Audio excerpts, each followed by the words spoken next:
দেখানো চলবে না। হজ করেছেন মানুষ দেখবে, হজে গেছেন সেলফি এত উঠান কেন? ওমরায় গেছেন এত সেলফি, 3-4টা মোবাইলের মেমোরি ভর্তি, তারপরে এক্সট্রা মোবাইল 1000 2000 সব ভর্তি করে নিয়েছেন কি জন্যে? কোরবানি করে এত অ্যাডভার্টাইজ কেন? সাংবাদিক সম্মেলন কেন? ইবাদত করতে হলে যা কিছু করবেন কার জন্যে?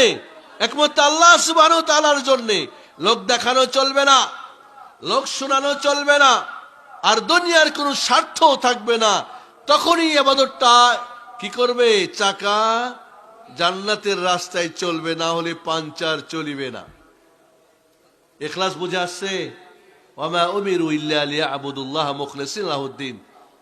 উমিরতু আনা আবুদাল্লাহ মুখলিসান লাহুদ্দিন। একমাত্র আল্লাহর জন্য হতে হবে। আবু জাহাল হজ করত, আবু লাহাব উমরা করত, উতবা সাইবা কুরবানি আকিকা দিত।